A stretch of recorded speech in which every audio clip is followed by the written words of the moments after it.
Dites, ça fait 3 jours que vous êtes là, pas décroché.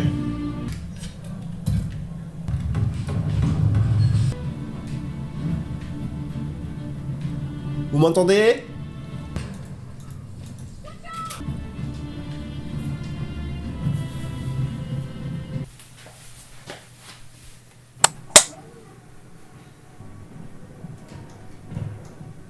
Under the key, there's a rune inscribed on it, or part of one.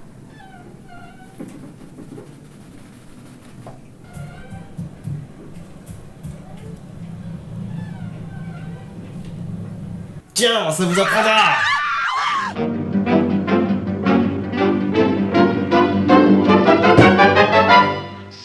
Salut à tous, aujourd'hui on parle de Dragon Age Inquisition. On avait parlé de Dragon Age 2 précédemment, et on avait conclu sur le fait que sa suite, Inquisition, allait être énorme. D'une part parce que la série avait beaucoup à se faire pardonner, et d'autre part parce que le volet précédent nous avait laissé à l'aube d'une révolution sociale, d'une guerre civile, religieuse et raciale. C'était super ambitieux. En plus de ça, la promo du jeu montrait des prises de risques supplémentaires, que ce soit au niveau de la richesse des environnements ou au niveau des personnages. Qui me fait trop fondre, il m'a dit, en me regardant droit dans les yeux bien sûr, mais quand même tu sentais un petit peu d'intimidation parce qu'il aime pas trop parler de ses sentiments et donc il m'a dit qu'il me détestait et que j'étais stupide, mais en fait je sais qu'il m'aime. T'es au courant qu'il est gay quand même? Et que c'est un perso de jeu vidéo? Il y a une prise de risque niveau personnage parce que si vous les passez en revue, il n'y en a que 2 pour donner dans les canons de beauté virile et féminine. Sinon, vous avez des chauves, des coupes à la garçonne, un personnage avec, oh mon dieu, des rides. Les femmes sont pas du tout sexualisées, et la plus sexy, Vivienne, est chauve, et elle vous envoie chier si vous l'approchez. Et puis bien sûr, il y a d'autres races que les humains, ce qui veut dire d'autres canons de beauté. En plus de ça, à la tête de l'Inquisition, vous avez 3 nanas, 4, pour peu que vous jouiez un personnage féminin, et un seul mec. C'est la première fois que nous on voit ça dans un jeu. Autant de personnages féminins pris au sérieux, tous très forts, chacun dans son genre, sans pour autant que ça se fasse au détriment des personnages masculins. On trouve vraiment les compagnons réussis, aucun n'a déçu, même si certains sont sans doute moins développés que d'autres ou très classiques. En revanche, on a vraiment eu de bonnes surprises avec Cassandra, Blackwall et Solas par exemple. Après, faut pas se leurrer, ça reste toujours très blanc et on ne verra jamais un personnage faire plus que du 36, mais il faut saluer ce genre d'effort, surtout dans un jeu vidéo. Et il y a encore plein de joueurs qui sont scandalisés parce qu'ils trouvent les persos féminins pas assez sexy. Heureusement que les joueuses sont parfaitement au-dessus de ces considérations. Ouais. Je sens pas trop, ce jeu. Alice, il faut savoir s'affranchir des stéréotypes. Oh ça va, tout le monde le fait. Bref, tout ça pour dire que BioWare, après avoir déçu ses fans avec Dragon Age 2 et la fin de Mass Effect 3, aurait pu la jouer safe. Mais non. Alors, après 180 heures de jeu, est-ce que finalement c'était à la hauteur de nos attentes? On va pas parler des aspects du gameplay et tout ça parce que cette vidéo n'est pas un test de jeu. En fait, on saurait pas faire ça et de toute manière, ça nous intéresse pas. Pour balancer rapidement notre avis sur ces aspects, ce qu'on peut dire, c'est qu'on trouve le jeu magnifique, on adore les environnements proposés, on regrette qu'il n'y ait pas une vraie vie, mais c'est pas grave. Dragon Age Keep est super bienvenu. La création de perso est très riche, on aime toujours autant le gameplay, il y en a pour ceux qui aiment le hack and slash et ceux qui aiment le stratégique, même si le mode stratégique est parfois frustrant et qu'il y a une tonne de bugs. Mage c'est plutôt facile, Rogue c'est plus difficile, la bande-son est pour nous la meilleure des 3 jeux, etc. On s'en fout, nous on parle de scénario. Alors d'abord, est-ce qu'on était les 2 seuls à avoir cru que Dragon Age était une trilogie? Wow, leur dis pas la vérité, on va passer pour des connes là. Ça doit être à cause de la trilogie Mass Effect, mais on était persuadés qu'Inquisition allait être une conclusion. Ce qui fait que pendant la majeure partie du jeu, on était dégoûtés de voir qu'on ne bouclait aucune intrigue et qu'on ne répondait à aucune des questions soulevées avant. Il y a qu'à la fin que ça a fait tilt. En fait, non, Dragon Age, c'est une série de jeux vidéo qui nous raconte l'évolution d'un univers, il n'était pas question de terminer quoi que ce soit maintenant. Bon, c'est génial, on vient de perdre toute notre crédibilité. Ah, je te rassure, on n'a jamais eu. Nous, si on place les jeux de rôle au-dessus de tout le reste, c'est pour ce que l'histoire et les personnages peuvent apporter en plus au gameplay. Et vous avez remarqué comment l'histoire d'Inquisition commence là et se termine là? Sérieusement, les premières heures de jeu mettent la barre super haut en termes de tension narrative, en particulier avec la quête Tractation secrète, qui vous donne un aperçu de ce que le monde deviendrait si l'Inquisition échouait. Ça place vraiment les enjeux, le joueur n'a pas intérêt à perdre, ou ce sera vraiment la merde et ses compagnons lui survivront pour se faire torturer. Et tout de suite après, on a la bataille de Dars, qui est extrêmement épique. On a une armée ennemie qui déferle sur vous, des réfugiés à protéger, on tire au trébuchet, on déclenche des avalanches, le grand méchant se révèle, il y a un dragon, et pour couronner tout ça, votre personnage se sacrifie pour les autres. But what of your escape? Vous affrontez les méchants tout seul pour donner le temps aux autres de s'enfuir. En fait, c'est simple, c'est du niveau d'un affrontement de boss final. Et juste après, on se rend compte qu'on est en fait à peine à la fin de l'acte 1 du jeu. Ou de son prologue, selon la manière dont on voit les choses. Du coup, quand on arrive à Fort Céleste, on est surexcité. On s'attend à ce que les choses n'aillent qu'en gradation, parce que c'est que le début du jeu, donc ça peut être que de mieux en mieux. Sauf que, en fait, non. C'est tout l'inverse qui se produit. L'histoire va en perdant son intensité et son intérêt. Encore, bon, les quêtes suivantes de la mission principale, celle des gardes des ombres et celle des nobles orlésiens, elles sont sympas. La mission des gardes des ombres a été vraiment cool, mais j'ai envie de dire c'était évident qu'elle le serait. Vous retrouvez Hawk, vous avez même la possibilité de retrouver Alistair, un autre personnage très aimé des fans. Et puis, ça parle de la garde des ombres, un ordre auquel tous les joueurs sont forcément attachés depuis Origins. Vous pouvez pas rester indifférent à leur histoire assez tragique, nous ça nous a brisé le cœur de voir qu'ils avaient fait autant de mal autour d'eux, tout en croyant faire le devoir. Ensuite, le passage dans l'immatériel vous apprend ce qui s'est réellement passé au conclave de la chanterie, et pour finir, vous avez un choix à faire qui peut être vraiment bouleversant.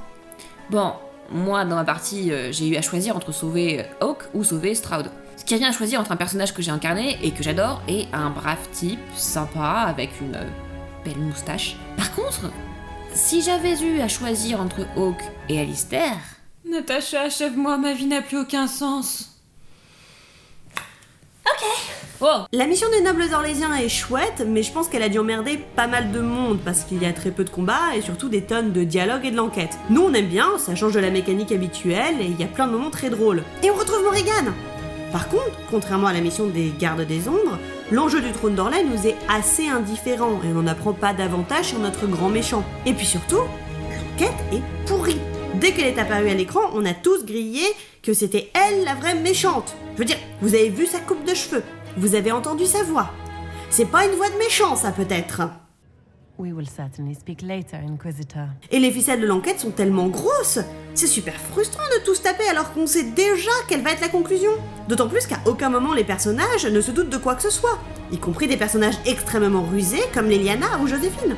De toute manière, ça n'a pas grande importance, parce que la méchante finit par se dénoncer toute seule, et plutôt que de finir la quête sur, je sais pas, un dialogue difficile, un tribunal, un dénouement à la Agatha Christie où vous devez convaincre les autres de vos preuves, bah le jeu retombe sur les mécaniques qu'il avait spécifiquement évitées jusque-là en nous donnant un bête combat contre des monstres. Bof, on s'en fiche, on a pu danser avec notre prince charmant à la fin. Ça compense tout. bref, ce sont deux missions déjà un cran en dessous de celle de Dars, ce qui à ce stade est pas très grave, parce que on se dit que ça peut repartir après, sauf que non. Ensuite, on a le Temple des Elfes, mission pour laquelle on mobilise tous nos alliés, on fait un dernier effort, c'est maintenant ou jamais, on y croit, on est à fond. Mais en fait, de grande bataille, on a quelques accrochages dans les fourrés et ensuite notre temps est passé à marcher sur des dalles pour résoudre des puzzles. Le réel intérêt de cette mission, c'est d'en apprendre plus sur l'histoire des elfes. Mais l'Inquisition et son ennemi, en vrai, à ce moment, on s'en branle. Ensuite, on arrive à la dernière bataille contre le grand méchant. Sauf que là, on n'en a plus rien à faire. Parce que tout au long du jeu, le grand méchant, il a fait que perdre, et encore perdre contre nous. Mais à ce stade, on le plaint, ce pauvre Corypheus. D'abord, il se fait voler sa marque par l'inquisiteur. Ensuite, il se prend une avalanche sur la tronche. Ensuite, on lui tue son armée de démons. Ensuite, ses alliés se font choper comme des nuls. Ensuite, on vient l'emmerder pendant sa visite touristique du temple des elfes. Et pour finir, on le pourchasse pour lui porter le coup de grâce alors qu'il est devenu impuissant. Corypheus, c'est une putain de victime. À ce stade-là, c'est de l'acharnement, de l'harcèlement de cours de récré. Mais ça me fend le cœur à moi. C'est comme de taper sur un cheval qui agonise. Affronter Corypheus une dernière fois n'est vraiment qu'une formalité, probablement un des combats les plus faciles du jeu. Tu sens tellement que ça a été précipité, sans doute par manque de temps. On se retrouve transporté sur place sans cutscene. Personnellement, on a dû aller sur internet pour comprendre où la bataille se déroulait. Tous les personnages ont l'air de s'en foutre, c'est un gros bordel, Corypheus et son dragon ne représentent vraiment aucun challenge. Faut dire que Corypheus est vraiment un méchant en carton. Nous d'ailleurs, le jeu a commencé à nous décevoir quand il a été révélé. Corypheus, le grand méchant du jeu, est en fait un mec qu'on a déjà tué dans un DLC de Dragon Age 2. Comme si ça permettait de prendre sa menace au sérieux. Comme si on détestait pas les méchants qui reviennent à la vie à tout bout de champ. Comme si c'était pas du foutage de gueule de réutiliser un perso de DLC. Et sérieusement, question plan à la con, devrait faire équipe avec Thorin du Hobbit, il ferait des miracles. Yo, non, ça va. Nickel, je surfe avec ma brouette sur de l'or en fusion. Quand on essaye de reconstruire les choses, on a donc Corypheus qui veut devenir un dieu. Ok. Pour ce faire, il doit ouvrir le voile et entrer dans l'immatériel, où se trouve le truc qui rend Dieu. Ok. Mais pour ce faire, il a besoin d'une marque magique pour passer physiquement dans l'immatériel. Ok. Pour l'obtenir, il doit sacrifier le pape. Parce que... Pour la sacrifier et obtenir la marque magique, il faut utiliser une orbe magique. Parce que... Mais c'est ballot, l'orbe magique échappe à Corypheus et c'est votre personnage qui, passé par là, qui récupère la marque magique. Ensuite, il y a une explosion magique et notre personnage devient amnésique, ce qui permet aux joueurs de ne pas se rendre compte dès les premières heures de jeu à quel point tout ça est inutilement compliqué. Après ça, donc, notre personnage utilise la marque magique pour fermer les brèches magiques apparues dans le voile. Oui, parce que apparemment, la marque magique permet aussi de faire ça. Et aussi, la marque magique, elle peut tuer notre personnage. Parce que. Mais seulement pendant la première heure du jeu. Après, c'est plus un problème pour une très bonne raison sans doute. Et après la marque magique, la brèche magique et l'orbe magique, on nous rajoute le miroir magique, qui lui aussi, c'est nouveau, permettrait d'entrer dans l'immatériel. Ensuite, on rajoute un puits magique. Puis on nous dit que le puits magique est une clé magique pour entrer dans le miroir magique. Puis que le puits clé magique est aussi en réalité la mémoire collective magique du peuple magique des elfes. Et que ensuite, si vous buvez l'eau magique de ce puits clé archive magique, il se passera un truc trop cool de ouf, magique, mais que ça ne se passe pas vraiment. Et ensuite, vous apprenez que la marque magique permet de magiquement localiser Corypheus, mais que l'orbe magique lui était en fait donnée par un dieu ou sorcier ou elfe réincarné par magie ou possédant par magie le corps d'un elfe, et ensuite allez vous faire foutre parce que de toute manière ça fait des plombs qu'on a arrêté d'essayer de comprendre quoi que ce soit à tout ça. Et vous savez le pire? Le pire c'est qu'à la fin du jeu, comment se débarrasse-t-on de Corypheus? Hein? En l'envoyant dans l'immatériel? Physiquement? Ce qui était son but depuis le début? Mais quelle bande de putains d'imbéciles! Franchement, il n'y aurait pas eu ce twist final sur Solas, la fin aurait été nulle et ça aurait vraiment laissé un goût amer. Un méchant qu'on croyait mort, mais en fait non. Un héros amnésique qui passait par là. Un final précipité et obscur, ça sent les scénaristes en détresse. Je veux dire, on en arrive à une surenchère d'objets qui ne sont que des accessoires grossiers de narration. On ne peut pas s'en tirer à coups de magie gratuite et espérer que les joueurs vont pas se demander pourquoi. En matière de scénario, Inquisition est derrière ses prédécesseurs. Non seulement, comme on vient de le dire, c'est mal fichu, mais on retombe sur un schéma super classique avec en plus un héros qui n'est qu'une coquille vide. Tu es forcément un héros parce que tu as un super pouvoir qui t'est tombé dessus par hasard et fait de toi la seule personne capable de sauver le monde du mal absolu. Mass Effect faisait ça aussi. Mais vous aviez 3 jeux pour développer et vous attacher à Shepard, qui est quand même un héros d'un tout autre niveau que l'Inquisiteur. Dragon Age Origins faisait ça aussi, mais passait une bonne demi-heure à ancrer votre personnage dans un contexte social et familial qui déterminait votre relation au reste du jeu. Dans Origins, votre pouvoir spécial ne nous était pas tombé dessus par hasard. Vous l'aviez accepté en devenant garde des ombres, de gré ou de force pour des raisons qui étaient les vôtres. De plus, le traitement du schéma classique dans Origins était simple, clair et efficace. Enfin, Dragon Age 2 échappait complètement à ça et a donc pour nous la meilleure histoire des 3 jeux de la licence. Aussi parce que Dragon Age 2, n'en parlons même pas, était tout entier fondé sur votre personnage et son évolution. Là, l'inquisiteur, c'est juste un type qui se trouvait là au bon endroit au bon moment. C'est le degré 0 du héros, franchement, ils se sont pas fait chier.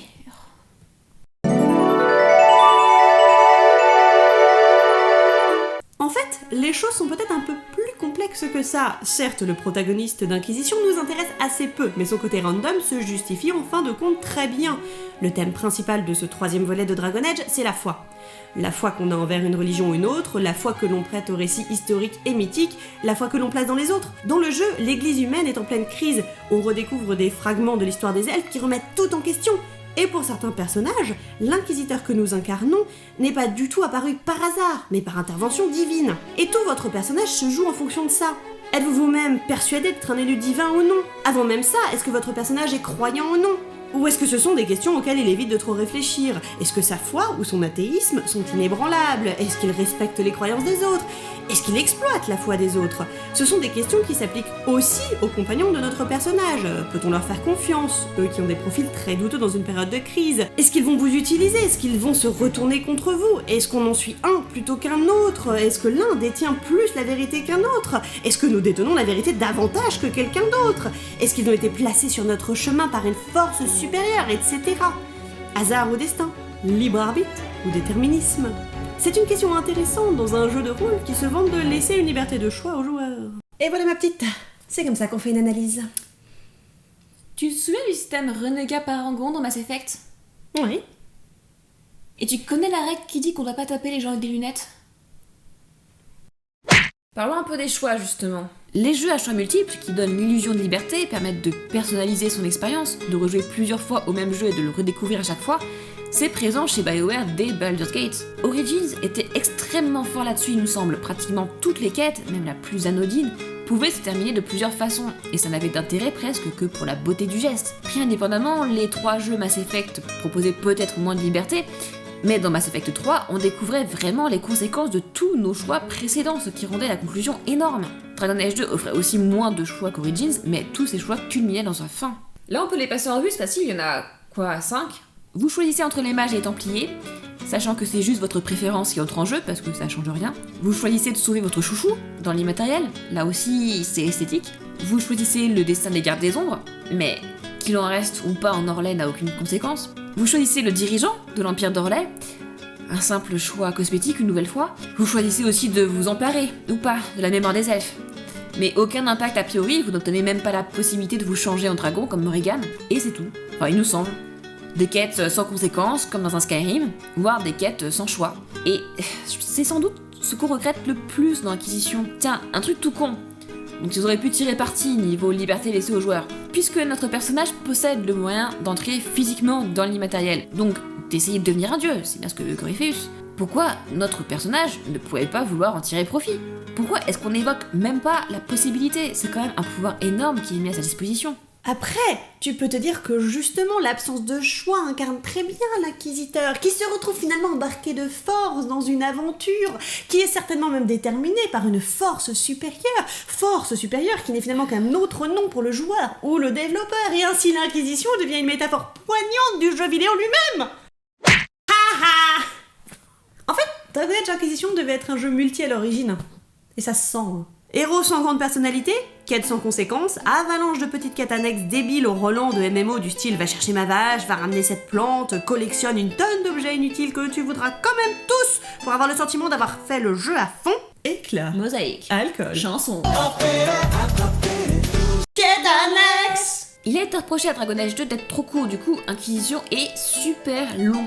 Mais c'est super long à cause de ces millions de quêtes annexes creuses. À ce compte-là, c'est juste du remplissage et pour nous c'était pas la peine. Après, qu'on s'y trompe pas, on a passé des heures et des heures sur ce jeu d'affilée. Il y a beaucoup de choses qu'on a aimées par ailleurs et dont on ne peut pas parler ici. Mais il y avait aussi tellement de potentiel dans l'intrigue et dans les thèmes qui auraient mérité d'être mieux exploités à la place. Alors une question qu'on se pose finalement, c'est un peu le débat habituel du jeu vidéo. Qu'est-ce qui devrait primer dans le jeu vidéo? Est-ce que c'est le gameplay? Est-ce que c'est l'histoire? Est-ce que c'est l'interaction? Les romances? Faute de temps, est-ce que la création des environnements étendus d'Inquisition s'est faite au détriment de son scénario?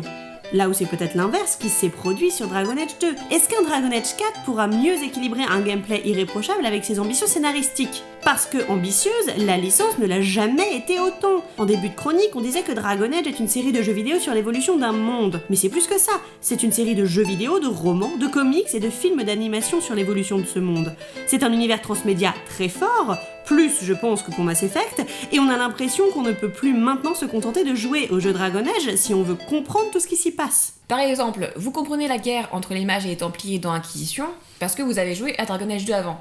Mais vous ne pouvez comprendre la guerre civile en Orlais que si vous avez avant lu le roman Dragon Age Asunder. Ce qu'on veut dire, c'est que Dragon Age est maintenant un univers très riche et très complexe, avec plein d'intrigues mêlées et des questions en suspens. Notamment, pas des moindres, la question de si Dieu existe. C'est donc non seulement très ambitieux, mais aussi très risqué. Regardez l'Inquisition, ça devait être énorme. Mais on reste perplexe, on n'a pas tout compris, il y a plein de choses qui sont survolées ou précipitées, qui laissent un sentiment d'insatisfaction. On nous rajoute sans cesse des thèmes passionnants et des questionnements à n'en plus finir. C'est génial, mais on en est à se demander si la série est encore capable de tenir toutes ses promesses ou si elle s'est pas attaquée à un trop gros morceau. Et très honnêtement, vu le traitement du scénario dans Inquisition, vu la fin, n'est pas super optimiste sur ce point.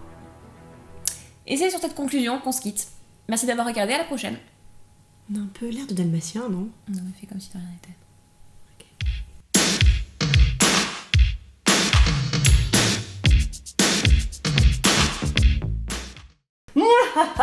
Grâce à ces lunettes magiques, mes pouvoirs snobs seront à leur maximum. Pas si mon point magique peut t'en empêcher. Naha, je savais que tu ferais appel au point magique. J'ai prévu ce tome magique pour faire un bouclier magique. Peu pauvre idiote. Le tome magique a été écrit par les miennes, les blondes d'autrefois y ont stocké notre mémoire. Grâce à elle, je peux contrôler les ondes intello à volonté. Non, mais ça n'a aucun sens. La prochaine vidéo en solo sera la mienne. Vous êtes complètement taré.